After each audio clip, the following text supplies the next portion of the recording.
මූලික බුද්ධ දේශනාව සිහි කරනකොට අපිට හිතෙනවා බුදුරජාණන් වහන්සේ වදාළ මේ මෙහෙම කරුණක්.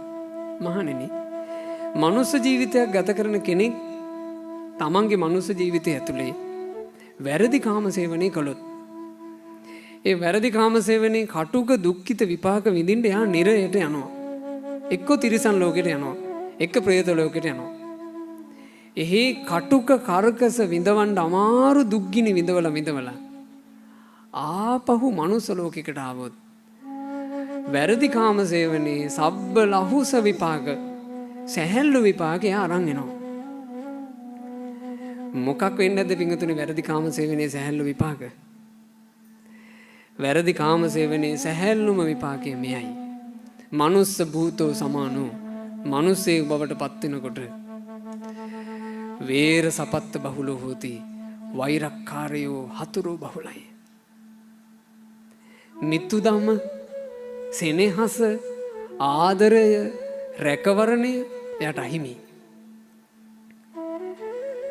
දරුවෙක් විදිහට අම්මගේ බඩට එනවා, තමන්ගේ බඩේ දරුවෙක් පිරිසඳ ගත්තා කියලා ඒ අම්මටවත් ආදරේ හිතෙන්නේ. එහෙම අවස්ථා ඕන තරම් නැද්ද?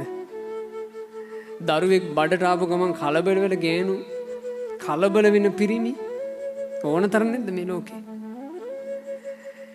කර්ම ශක්තියක් එක්ක අර උපදින කෙනා එන්නේ. එයාගේ කුස හිමි කාන්තාව දරු සෙනෙහස කියන එක දන්නේ නැති කෙනෙක්. බැරි වෙලාවත් සංසාර ගමනේ ප්‍රාණඝාතත් කරපු චරිතයන් නම් මේ ඇවිත් ඉන්නේ බඩේදිම නසනවා. ඔහු ප්‍රාණඝාත කරලා නැත්තම් සත්තු මෙරීමෙන් වැළකීච්ච කෙනෙක් නම් බඩේදී නසන්නේ අර කාන්තාව බිහි කරනවා. මම දැක්ක එක ඡායාරූපයක් දරුවෙක්ව විසික් කරලා දාලා ගිහින් තියෙන විදිහ. ඒක දැක්කාම දුක හිතෙනවා. ඒ දරුවා ඉපදිච්ච ගමන් ඒ දරුවා මොර දෙන හින්දා දරුවගේ කටේ රෙදි කෑල්ල කොබලා, ලොකු රෙදි ගුලියක් කොබලා ඒ දරුවව ටොයිලට් එකේම මුල්ලේ දාලා ගිහින් ආදරේ එන්න ඕන තැනින් ආදරේ නැහැ. වෛරය, හතුරුකම එනවා. සමාජයට ආවමත් ආදරය, සෙනෙහස යට නැහැ. වෛරය එනවා. කිසිම සුවසහනයක් නැති වෙහෙසකර ජීවිතයක් ගත කරන්න වෙනවා. අපේ අසපුවකට මේ යාබද ගෙදරක් තිබ්බා. ඒ ගෙදර පොඩි එකෙක් හිටියා. ඒ පොඩි එකාගේ අම්මයි තාත්තයි මං හිතන්නේ එක්ක දාලා ගිහිල්ලා වෙන් වෙලා මොකක් හරි එකක් ආච්චිත් එක්ක ඉන්නේ. ඒ ආච්චි මේ පොඩි එකාව නාවන වෙලාව අපිට ඇහෙනවා. ඉතින් අපි අසපුවේ ඉන්නේ තාප්පෙන් එහා පැත්තේනේ. ඒ ආච්චි මේ පොඩි එකාව නාවනවා. මං හිතන්නේ නාවන වතුර බාල්දි ගානට වඩා කුණුහරුප කියනවා.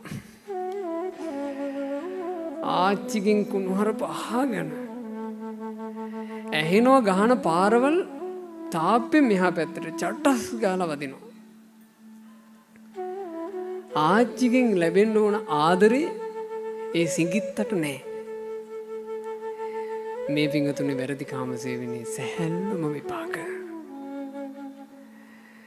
යම් බිරිඳක් ජීවිතයට එකතු කරගන්න කල්පනා කරනකොට ඒ බිරිය ළඟින් බිරිඳකගෙන් ලැබෙන්න ඕන ආදරේ ලැබෙන්නේ. තමන් මුළු ආදරේම පුදනවා, එහෙන් එන්නේ වංචාව. තමන් සෙනෙහස පුදනවා, එහෙන් එන්නේ විඳවිලි. මේ මොනවද? වැරදි කාම සේවනයේ මොන විපාකද? සැහැල්ලු විපාක, සැහැල්ලු ඒවා. ඒ නිසා ඔයාලගේ යුග ජීවිතේ අසාර්ථක නම් කම්පවෙන්න එපා. අයියෝ මේ මම මේ බැඳගත්තු මිනිසයා මොන කරුමයක්ද කියලා හිතන්න එපා. වෙහෙස කරනම් හිතන්න සැහැල්ලු විපාකනේ. ඔව් සැහැල්ලු විපාක.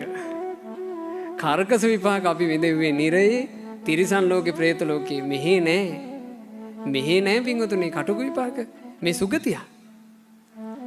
සුගතිය තුලේ කටුක විපාක නෑ. කටුක විපාක තියෙන්නේ නිරයේ, තිරිසන් ලෝකේ, പ്രേත ලෝකේ. හැබැයි මම මේ කියපු කාරණා ටිකෙන් ඔයාලට තේරෙන්නේ නැද්ද? වැරදි කාමසේවනේ සැහැල්ලුම විපාකේ කොච්චර වෙහෙස කරද? සැහැල්ලුම විපාකේ මෙච්චර වෙහෙස කරනම් යකඩ මල්ලටත් ගුල්ල ගහලා නම් ආයෙත් හාල් මල්ල ගැන බලන්න දෙයක් නැහැ. සැහැල්ලුම විපාක මෙච්චර දරුණු නම් කටුක විපාක කියන ඒවා කොච්චර දරුණු ඇද්ද කියලා හිතන්න. මේ ජීවිතය තුළ ඔබට සැහැල්ලුම විපාක එන්න පුළුවන් පින්වතුනි.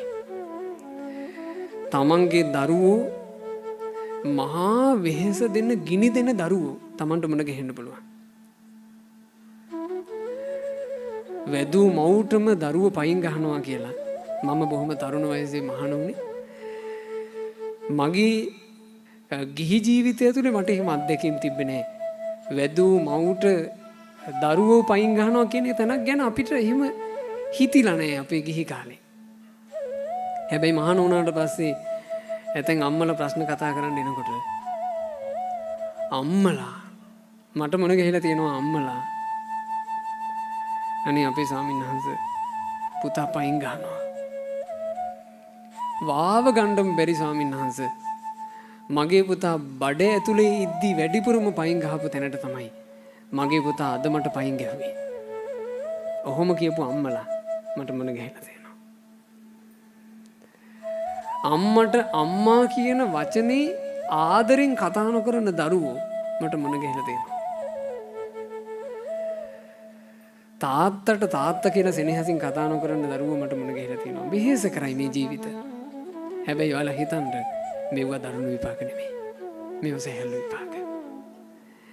මේ සැහැල්ලු විපාක ටික වෙහෙස කරනනම් දරුණු විපාකයකට ජීවිතේ වැටෙන්නේ නැති වෙන්න දැන් හදාගන්න